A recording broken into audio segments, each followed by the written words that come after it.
Hello everyone. In the series of water soluble vitamins, today in this session we will discuss another hematopoietic water soluble vitamin, that is vitamin B12. It is also known as extrinsic factor of Castle and anti-pernicious anemia factor. Now, chemistry of vitamin B12. Vitamin B12 is a generic term that refers to a group of physiologically active substances classified as cobalamins. Cobalamins contain a tetrapyrrole ring that is also called choline ring, and there is one cobalt atom which is present in the center of tetrapyrrole ring. So, the cobalt atom is held in the center with the help of 4 nitrogen atoms of choline ring, making 4 coordination bonds. The fifth coordination bond of cobalt is with nucleotide side chain present or attached to the choline ring. The sixth bond can be with various groups like cyanide, methyl, hydroxy, deoxyadenosine. Based upon the sixth group which is attached to cobalt, the vitamin B12 is given various names, like if the functional group is cyanide, it is called cyanocobalamin. If functional group is methyl group, it is called methylcobalamin. And if functional group is hydroxy group, it is called hydroxycobalamin.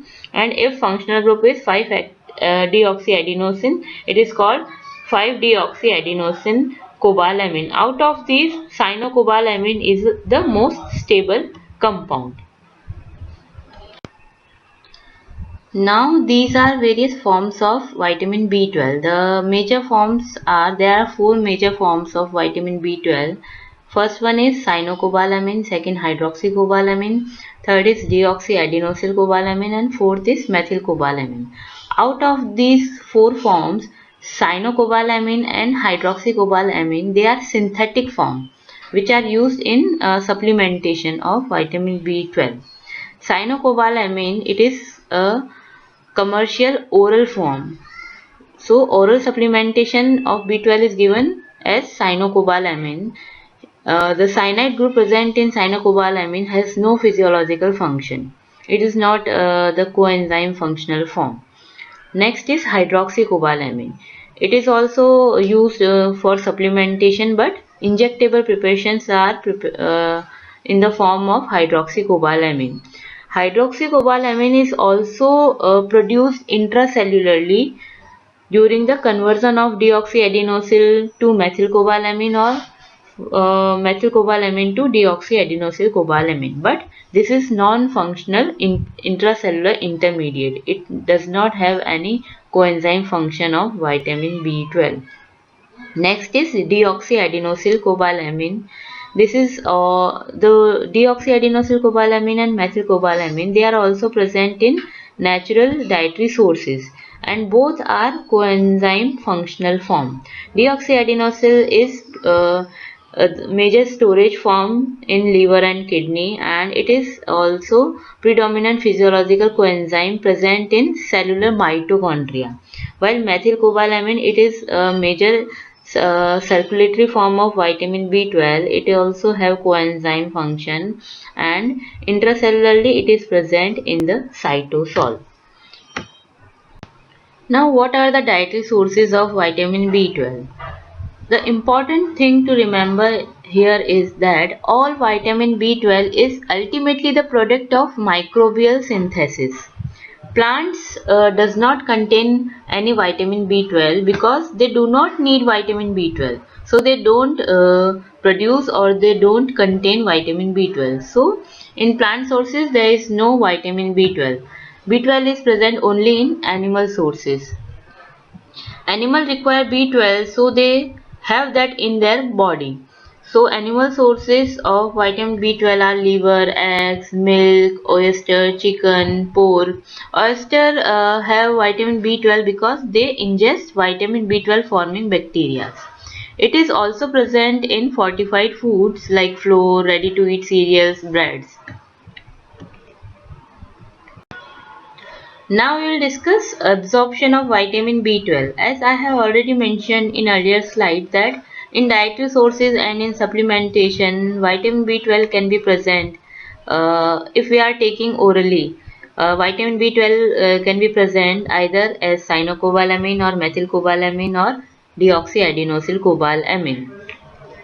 The uptake of vitamin B12 from intestine into the circulation is a complex mechanism which involves 5 separate vitamin B12 binding proteins or receptors or transporters. So, you should remember 5 factors which are required for absorption of vitamin B12. First factor is cobalamin, which is also known as transcobalamin 1 or R protein. Second factor is intrinsic factor. Third factor is factors.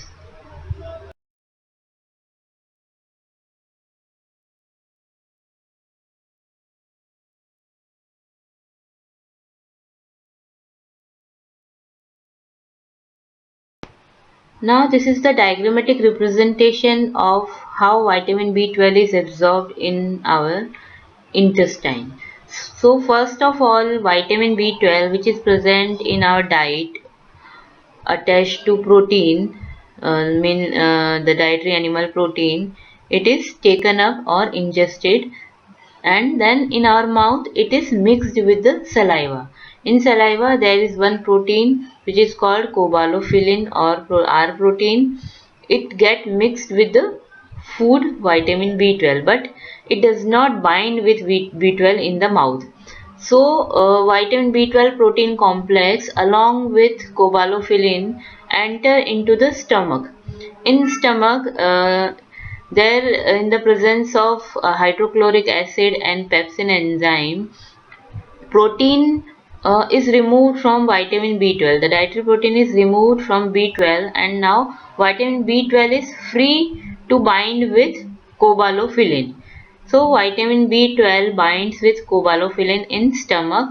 There is important thing to remember is that the acidic nature and pepsin enzyme are required to remove B12 from dietary protein and to get it attached with cobalamin. So in hydrochloric acid deficiency or pepsin enzyme deficiency, this step cannot be completed, which can cause deficiency of vitamin B12.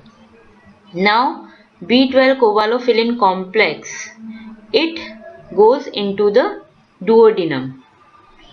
In duodenum, the pancreatic secretion make the medium alkaline. So in alkaline medium, this complex cobalamin B12 complex is broken down because of alkaline medium or alkaline juices secreted by pancreas.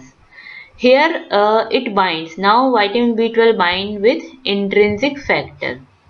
Here important to note is that intrinsic factor is secreted by parietal cells of stomach. Now these intrinsic factor goes into the duodenum. It does not bind with vitamin B12 in stomach itself. It goes into the duodenum, and in duodenum that cobalamin B12 complex is broken down, and then vitamin B12 binds with intrinsic factor. Now this B12 intrinsic factor complex goes into the distal ileum. There it is absorbed by in ileum mucosa cell or epithelial cells. These cells have receptors which are called epithelial cell receptor. These receptor binds with intrinsic factor B12 complex. Here important to note is that these receptor cannot bind to intrinsic factor or B12 separately. It can recognize only intrinsic factor B12 complex. And as we have discussed earlier that vitamin B12 is also known as extrinsic factor of Castle, because this is intrinsic, it is binding with intrinsic factor, it is called extrinsic factor of Castle, and extrinsic because it is coming from diet, and intrinsic factor is produced in the body. So now this B12 intrinsic factor complex is taken up by epithelial cell receptor in intestinal mucosa cell, it is dissociated with the help of lysosomal enzymes.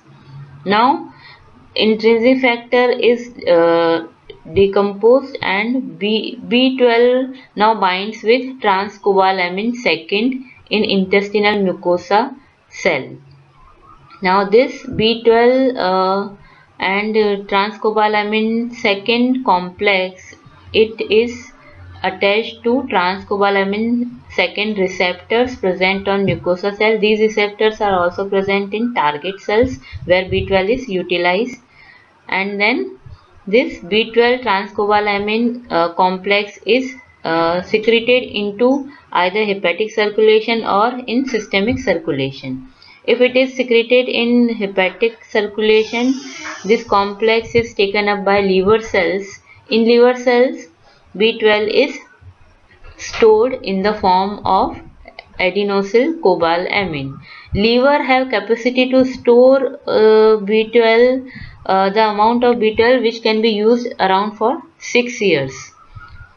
So in some textbook it is given that after absorption of intrinsic factor B12 complex, only B12 is released into the circulation, and in circulation it binds with transcobalamin. So in some books it is given that transcobalamin is attached in mucosa cell itself, or in some books it is given that it binds with transcobalamin second in circulation. So both are correct. Now this is how vitamin B12 is absorbed in the body.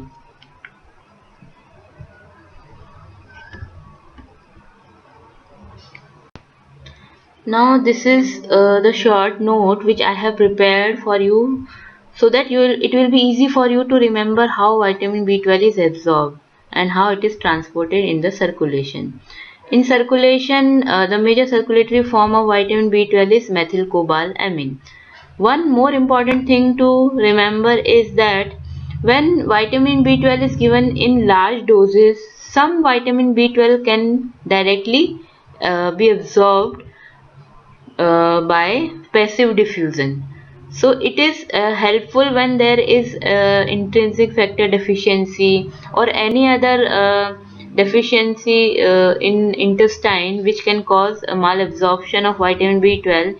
In that condition, higher doses of B12 can be given so that some amount can be absorbed by the body through passive diffusion, and which can help to decrease vitamin B12 deficiency. Now we will discuss transport and storage of vitamin B12. The major circulatory form of vitamin B12 is methylcobalamin bound to transcobalamin second transporter. So this methylcobalamin transcobalamin 2 complex, it reaches to storing tissues like liver or kidney and other utilizing cells. After reaching there, this complex is taken up by the cells, and in cell transcobalamin second is degraded and cobalamin is released. As we know that from dietary or from oral route, vitamin B12 can come into three forms: cyanocobalamin, methylcobalamin or adenosylcobalamin. And in circulation, mainly it is present as methylcobalamin, but other forms like cyanocobalamin or adenosylcobalamin can also be present. All these forms, when reaches to liver cell or kidney cell, they are converted into adenosylcobalamin before storage. And in injectable preparation, it is hydroxycobalamin, which is also after uptake from the cell is converted into adenosylcobalamin in cellular mitochondria. Here it combines with transcortin and stored in cellular mitochondria. Liver can store up to 6 years of supply of vitamin B12. The total body store of vitamin B12 is around 2 to 5 mg, out of which 1 mg is stored in liver, and other remaining part is present in kidney cells or in various utilizing cells. Vitamin B12 storage is an exception. As we know that water-soluble vitamins are not stored in our body, but vitamin B12 is an exception because it is stored in our body. Now, what is the function of vitamin B12 in our body? So, you remember that vitamin B12 is a cofactor of two enzymes. Only two enzymes in our body require vitamin B12. First enzyme is methylmalonyl coenzyme A mutase, which is present in mitochondria, and this enzyme require deoxyadenosine form of vitamin B12. So this form is required in cellular mitochondria for functioning of enzyme methylmalonyl coenzyme A mutase. The another enzyme which require vitamin B12 is methionine synthase, which we have discussed in folic acid lecture also. This enzyme is cytosolic enzyme and it requires vitamin B12 in the form of methylcobalamin. Now this diagram depicts the fate of vitamin B12 in target cells. The blue arrows shown in this diagram depicts the entry points of vitamin B12 in target cell. So in target cell it can enter either in the form of hydroxycobalamin or in the form of methylcobalamin or in the form of adenosylcobalamin or in the form of cyanocobalamin. So after reaching in the cell, as I have mentioned that methionine synthase which require methylcobalamin is a cytosolic enzyme, while methylmalonyl coenzyme mutase enzyme present in mitochondria which require adenosylcobalamin. So if cell require B12 for methionine synthase, it will utilize methylcobalamin directly, or if it is getting B12 in the form of hydroxycobalamin from the circulation, the hydroxycobalamin will be converted into methylcobalamin with the help of tetrahydrofolic acid. Now this methylcobalamin will be utilized by methionine synthase. If the cell require B12 for methylmalonyl coenzyme mutase action, and if then what will happen, the methylcobalamin will be converted into methylcobalamin, only cobalamin, and then to hydroxycobalamin. This hydroxycobalamin from cytosol will enter into mitochondria, and in mitochondria hydroxycobalamin will be converted into adenosylcobalamin. Then it will be utilized by methylmalonyl coenzyme mutase. If the cell is getting directly adenosylcobalamin, it will enter into mitochondria directly, and if the cell is getting in the form of methylcobalamin from the circulation, methylcobalamin will be converted into hydroxycobalamin, then hydroxycobalamin will enter into mitochondria, and if the cell is getting hydroxycobalamin from circulation, this hydroxycobalamin will enter into mitochondria, will be converted into adenosylcobalamin. So here you can see that various vitamin B12 forms are interconvertible, and it depends on the cellular need whether methionine synthase require B12 or or methylmalonyl coenzyme A mutase require B12. So according to the need of cell, B12 can be converted into either adenosylcobalamin or in methylcobalamin. Now we will discuss two vitamin B12 dependent reactions in detail.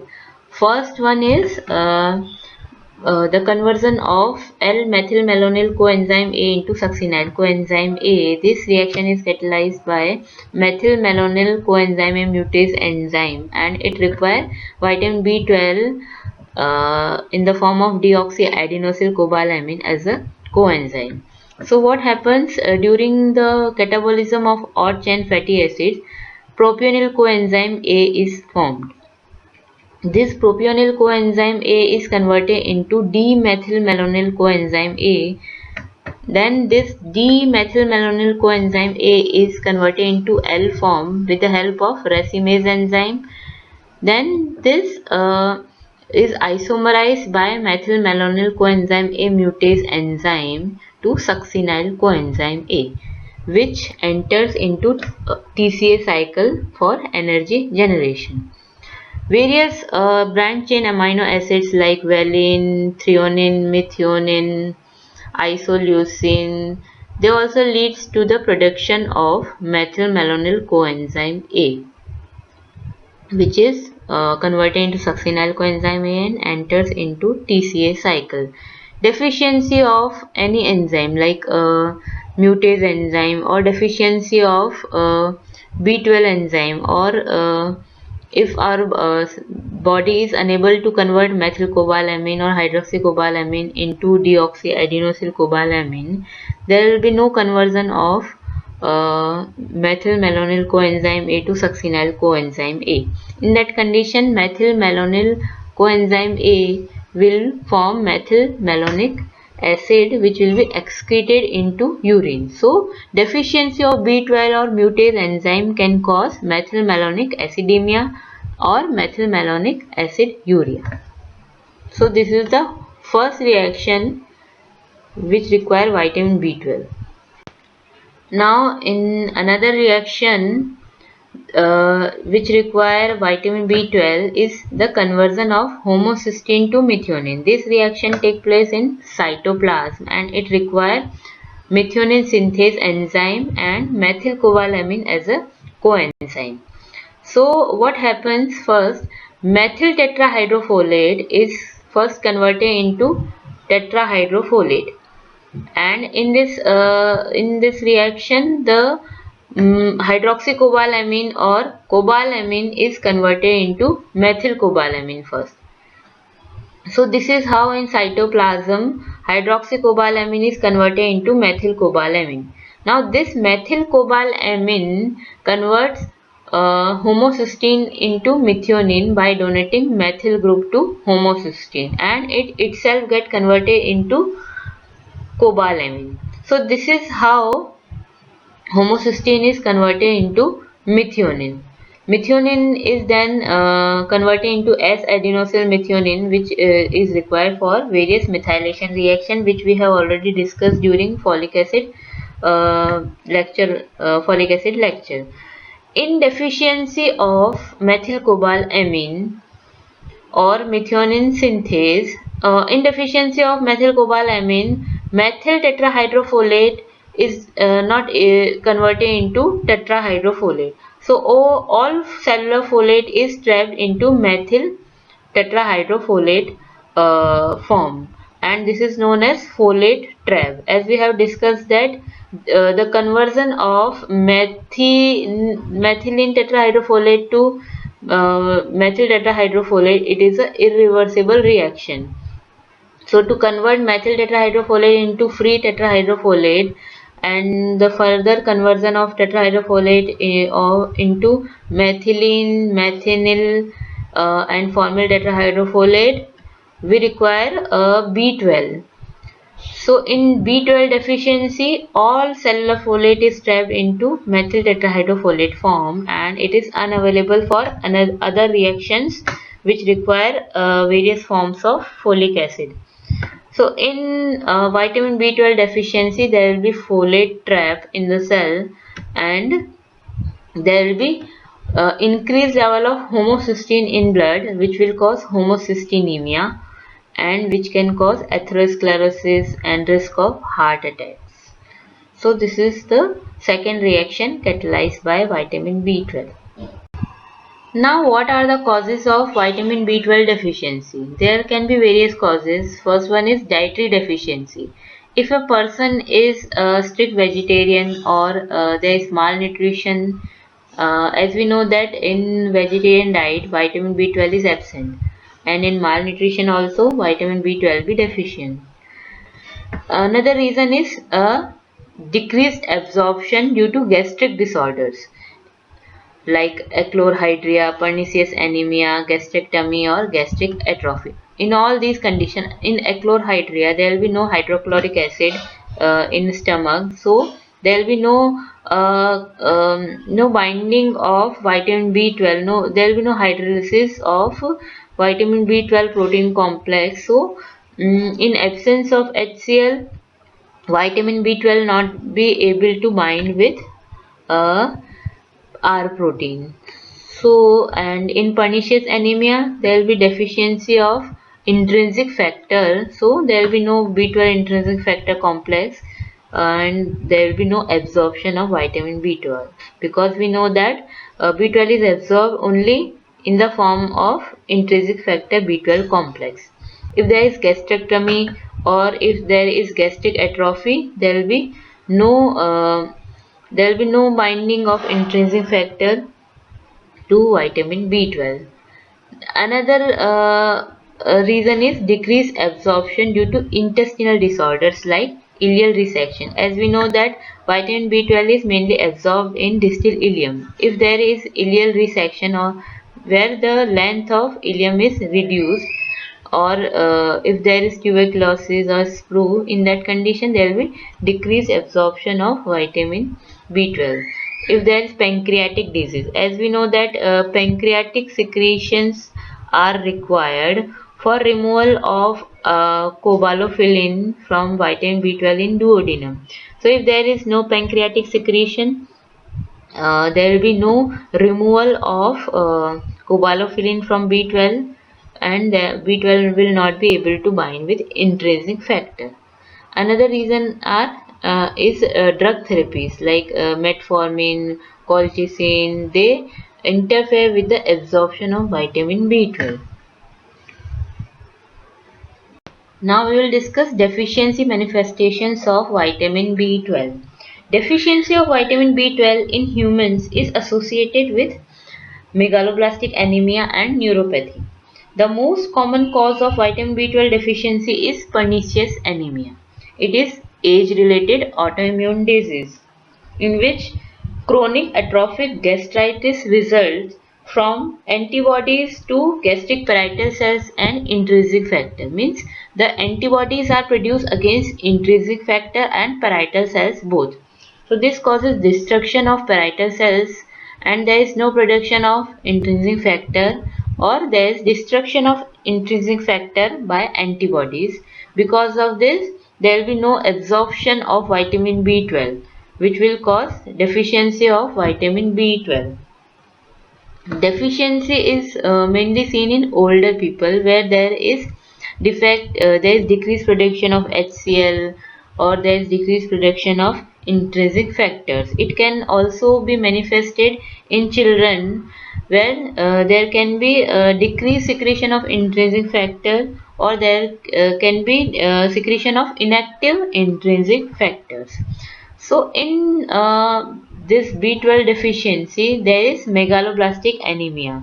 As we have already discussed in folic acid lecture, that in vitamin B12 deficiency, homocysteine will not be converted into methionine, so there will be homocysteinemia, and the folate, all cellular folate will be accumulated in the form of methyl tetrahydrofolate, and there will be no formation of thymidylate, which is required for DNA replication in RBCs.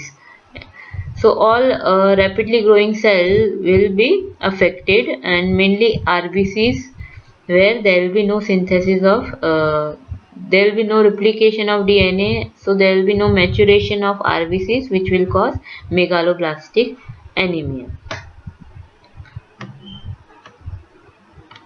Now, what are the causes of neurological symptoms in vitamin B12 deficiency?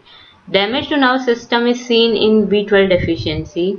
Myelin sheet of neuron is continuously turning over. So there is demyelination in B12 deficiency due to defective and decreased fatty acids in myelin sheet, affecting cerebral cortex and spinal cord.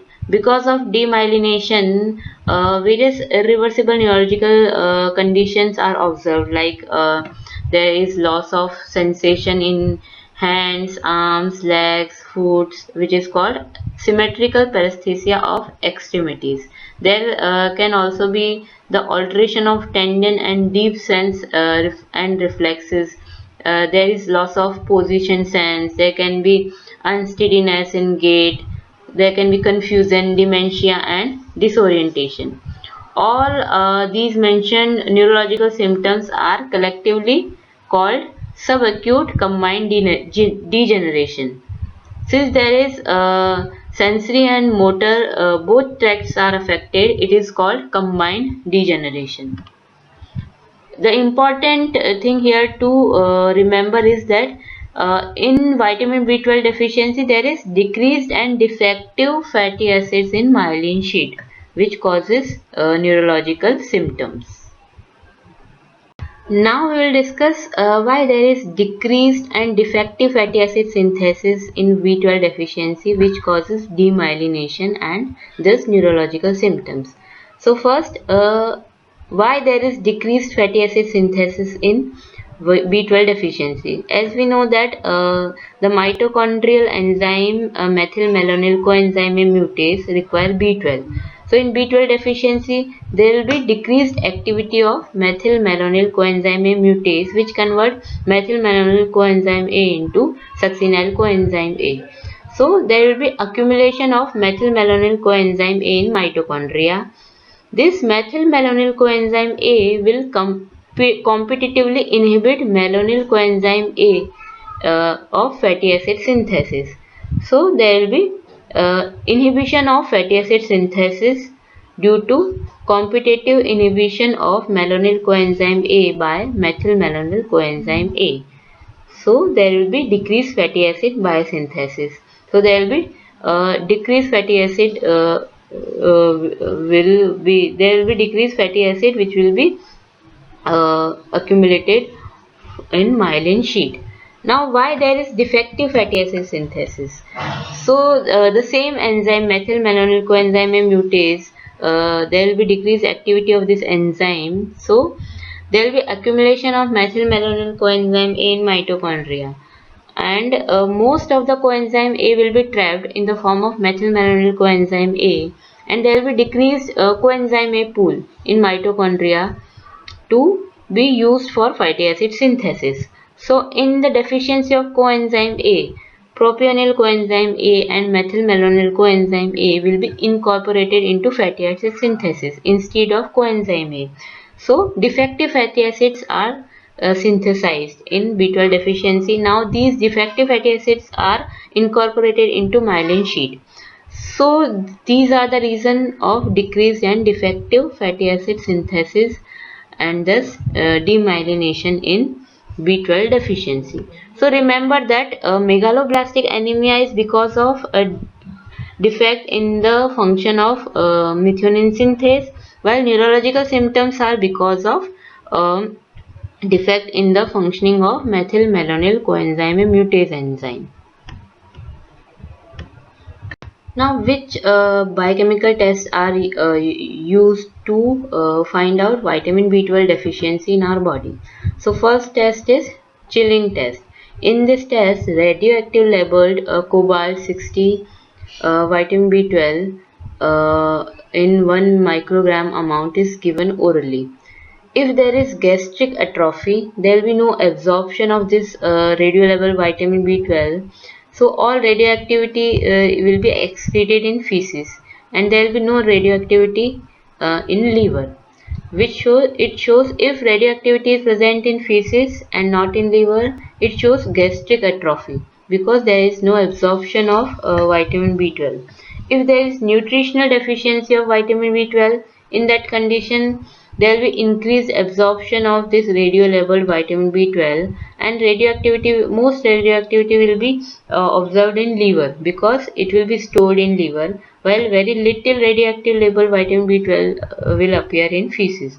So this test is used to find out vitamin B12 deficiency and plus the reason of deficiency, whether it is because of defect in absorption or whether it is because of nutritional deficiency. Another test is estimation of blood B12 level. Normal range of B12 in blood is more than 201 nanogram per liter. If the blood level is below this range, it is called vitamin B12 deficient condition. Another test is methylmalonic aciduria. As we have already discussed in earlier slide that in vitamin B12 deficiency, methylmalonyl coenzyme A will not be converted into succinyl coenzyme A, and it will be converted into methylmalonic acid, which will be excreted in urine in B12 deficiency. So there will be methylmalonic aciduria. There will be increased homocysteine level because the B12 dependent enzyme methionine synthase, which convert homocysteine into methionine, this reaction will be hampered in B12 deficiency, and there will be accumulation of homocysteine level in blood. There will be positive histidine load test also. As this test we have already discussed in folic acid lecture.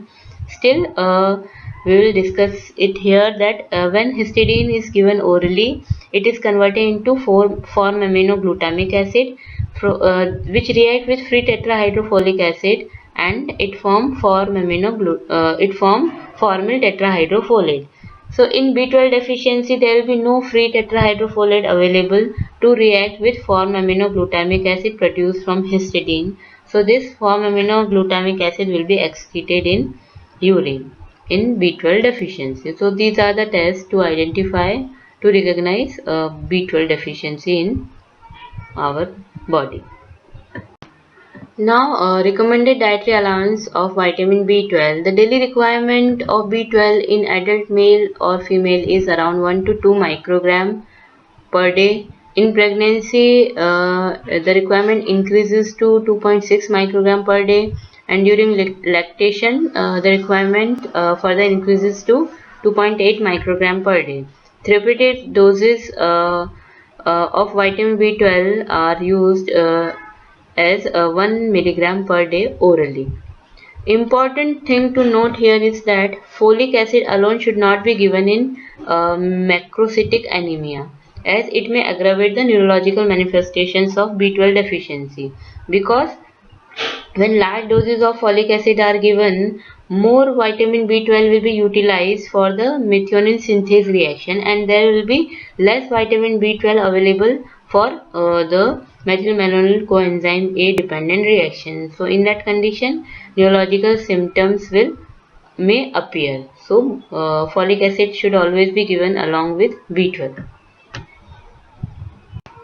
Thanks for watching the video. I hope you have understood the topic well.